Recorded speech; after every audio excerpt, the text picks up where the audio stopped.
What if I told you you don't need all the answers? What you do need is a principle, 2 questions, and a phrase. Today, I'm bringing in one of my mentors to teach you that principle, those 2 questions and a phrase. This is stuff that he's taught at NASA, he's taught at United Airlines, he's taught at Principal Financial for tens of thousands of dollars, and you get them for free in this video. So stick around to the end. In my opinion, the phrase is the real game changer. So you want to make sure that you stay to the end and catch that phrase and start using it in your leadership and in your mentorship. This works in mentor examples, this works in leadership examples, and this works as a parent, which I don't know yet. He does. So you can implement this in your parenting as well. So welcome, Mitch Mathews. Thank you. This is great.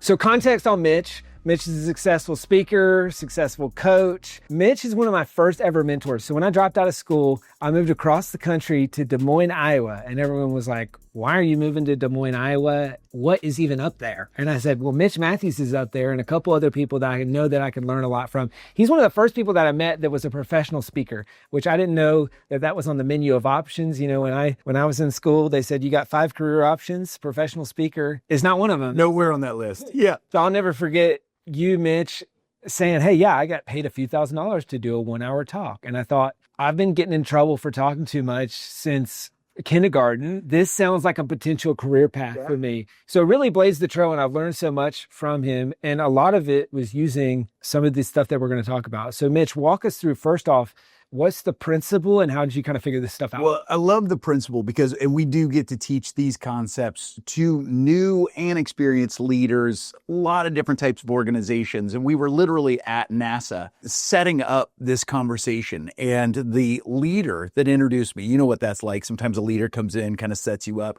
This leader had been through this training.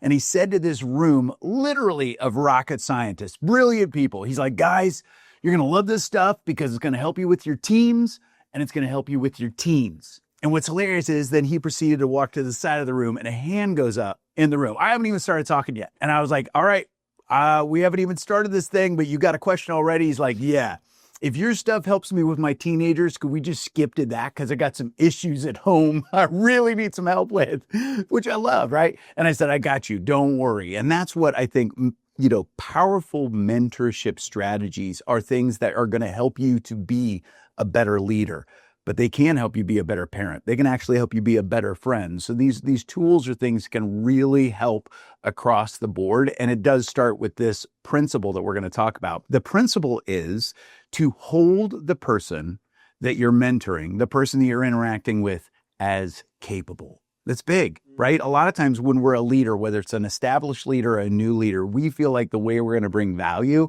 is by bringing all the answers. But when we're mentoring someone, oftentimes they don't need the answers. What they need is they need to know that you are holding them capable and they need some questions. They just need you to ask them some questions to draw out the ideas, to draw out the solutions, to draw out the brilliance that's in that person. I mean, when I think about when you and I, like you moved to Des Moines, and I'm thinking, this kid's already smarter than me, for crying out loud. What am I doing in the room with him, right? Like you were already going after building your business.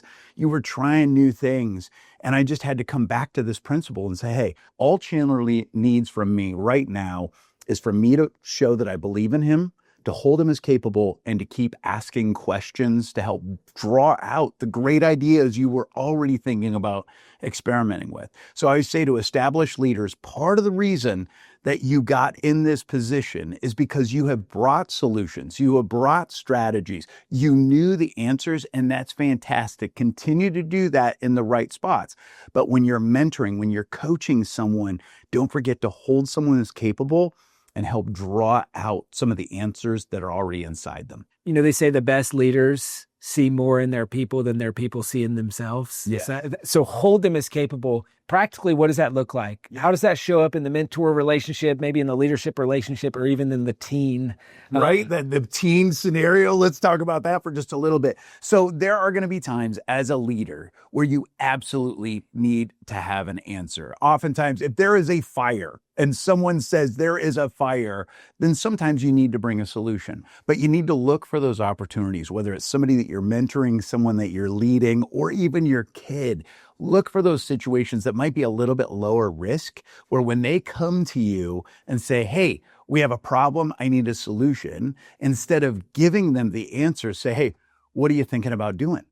Or asking, what could we do here? Or what might the solution be? So instead of just automatically delivering that answer, you ask a question instead. You might need to catch yourself, because as a leader, sometimes it feels great to have the answer. And sometimes that's, we do have the answer. That's why we're in that seat. So as a leader, sometimes what's important is to remind yourself, how do I want to bring value in this situation? Sometimes bringing value is bringing the idea, but sometimes bringing value is drawing the idea out of the person that you're mentoring, coaching, or helping, or in some cases, parenting, right? So to be able to say, how do I want to bring value to this situation? And then ask a better question. I like that a lot. I think that's one of the best things my dad did, and it drove me crazy as a kid, is I would ask him for answers and stuff, and he would always say, well, what do you think?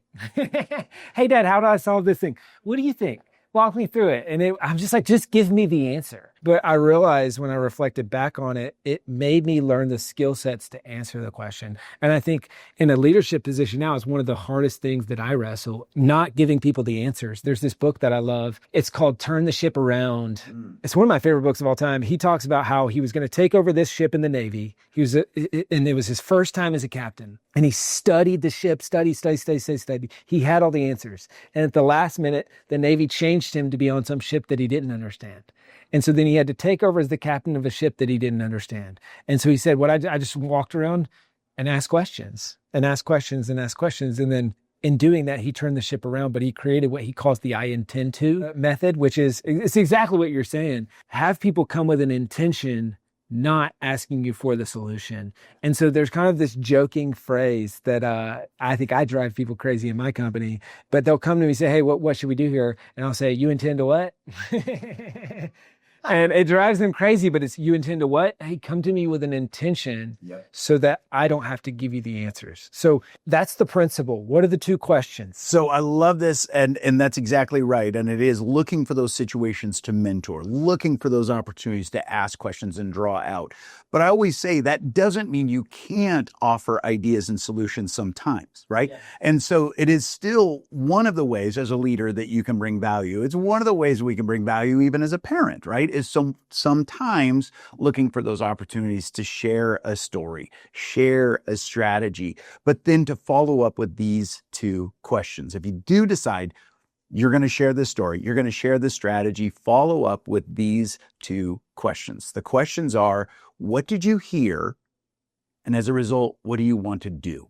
I love these questions, and these are science-based questions. In fact, we actually equipped a national nursing organization with these two questions. This nursing organization was trying to increase patients' understanding and compliance, because if you look at the data before they started using these questions, it was abysmal.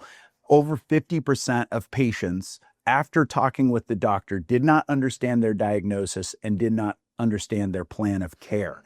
And then 50% of them not only did not comply, but didn't understand what they needed to do to comply.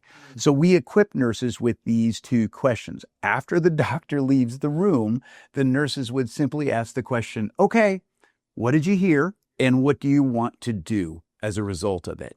And what's amazing about those two questions is oftentimes what it did was it allowed the patients to talk through what they heard, and it allowed the nurse to then say, that's right, but let's clarify this, let's clean this up, let's get down to understanding here.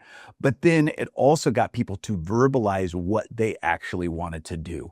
And they always say that if a person can verbalize what the plan of attack is, what they're going to do, the chances of them doing it goes up exponentially. So it's just to ask, hey, after I share this story, after I talk about the ship and being able to, I intend to, or what do you intend to do? Say, okay, what did you hear from that story, right?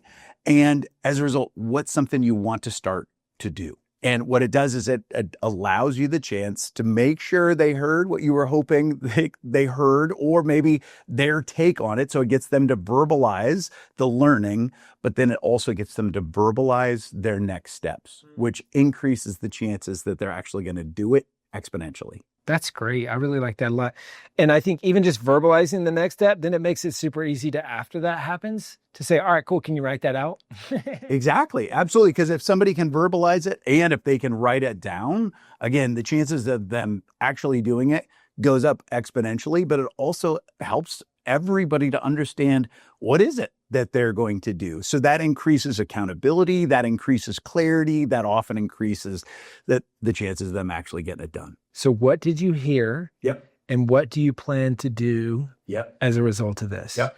So those are great questions. If you're watching this, listening to this, add that to your one-on-one, add that to your mentorship session, or what's maybe an example of how you've seen those couple of questions show up with your kids? Yeah, absolutely. That's what I definitely want to dive into that, because that's oftentimes when I talk with parents. I coach a lot of successful executives and entrepreneurs, and they will want to, they'll want to encourage their kid. They'll want to really, support them in whatever endeavors and dreams and goals they're wanting to go after. But they'll say, well, they don't listen to me or they don't hear me. It's like, well, are you checking in? Like, you might tell them a story, you might tell them a strategy, but then say, hey, of that, what did you hear? Tell me what you heard. And it really does provide the kid a chance to actually verbalize what they heard. And sometimes they might actually even get back to you and say, well, I don't know. I don't know what you were trying to get at. Sometimes it also means we need to be a little bit more clear. Maybe we want to beat around the bush or be a little bit more subtle. And sometimes with whether as a younger or older employee, person that you're mentoring, or your kiddo, sometimes they need you to be a little bit more clear. And that question allows you to also get to the heart of that. I know there's sometimes when I would think I would be sharing this brilliant story that really got to the heart of what one of our boys, we have 2 boys, I really thought, oh my gosh, this is really going to hit it. It's going to be one of those hallmark parenting moments, like Dad of the Year. I'll tell this just pivotal, touching story. And I'll get done and I'll say, all right, what did you hear? And one of my boys will be like, I don't know. Like, what were you trying to tell me? Just tell me. Like, if you're trying to tell me something, just tell me. And that's, we also had, kind of the relationships where we could actually do that. And sometimes that's what you need to do, is sometimes it helps you to actually clarify that you need to be a little bit more clear. And so sometimes you, I guess, just need to say, if you come back home again after 10:30 p.m., you will be grounded for 1 week. So what did you hear? I'm not going to tell you a story from my childhood anymore. I'm going to say, hey, black and white, this is what I'm saying. Now even verbalize that. Like, tell me. And it, if you do lay down a law, right, or offer up a strategy, it doesn't hurt for them to be able to repeat it back. Now, tone matters, whether you're talking about your team or your teenagers. So remember principle 1 of holding them as capable. So if your tone starts to take on that, well, what did you hear? That almost condescending tone, then you're ripping at principle number 1. But if you legitimately are curious to say, hey, of that, what did you hear? Because I don't know about you, but sometimes I'll tell a story or I'll offer a strategy and the person will hear something different than I intended, but it's still good. That's where that's where principle 1 comes back in, of going, I need to hold them as capable, because sometimes they're going to hear something that I didn't say, but it's what they needed. I'll never forget, I have, we've got an online training component of what we do. And I had a new employee where we were dealing with a problem that we dealt with before. And she brought it to me and she said, hey, here's the problem. And I said, hey, what are you thinking about doing? Like, what would you like to do? I offered her a strategy of something we'd done before. And she said, okay, I hear that.